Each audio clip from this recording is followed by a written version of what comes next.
The strange physics of time dilation in space. Your clock is ticking right now. 1 second, 2 seconds, 3. But here's the thing.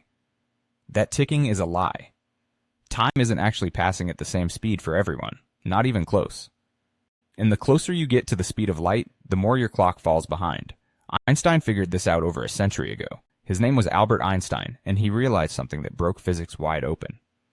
Time moves differently depending on how fast you're moving. This is called time dilation. It sounds impossible. But it's real. It's been measured. It's happening right now. Imagine you're on a spaceship traveling at nearly the speed of light. Your twin stays on Earth. From your perspective, you age 1 year. But on Earth, your twin ages 10 years. You come back home and they're ancient while you're still young. This isn't science fiction. This is what relativity predicts, and experiments have proven it works.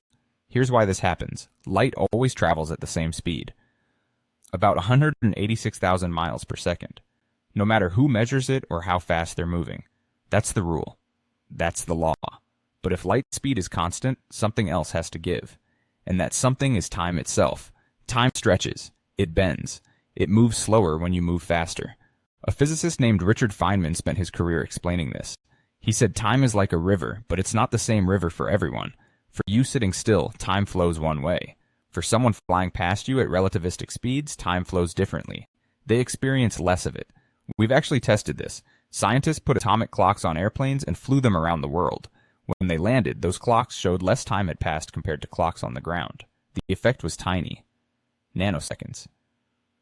But it was real. The faster the plane, the more time slowed down. Now imagine something even more extreme. Near a black hole, gravity is so intense that it warps space and time together. Time literally moves slower near the event horizon. If you fell toward a black hole while your friend stayed far away, time would crawl to a halt for you while they aged normally. From their perspective, they'd watch you move slower and slower, your clock ticking slower and slower until you seemed frozen in time forever. This isn't just theoretical. GPS satellites have to account for time dilation or they'd give you wrong directions. They're moving fast enough and far enough from Earth that time passes differently for them than it does for you. Without correcting for Einstein's equations, your GPS would be off by miles within days. So the next time your clock ticks, remember, that tick is only true from where you're standing. Somewhere else in the universe, time is moving at a completely different speed. The faster you go, the slower time goes. And the universe doesn't care what you think about it. Please hit the subscribe button. Thank you.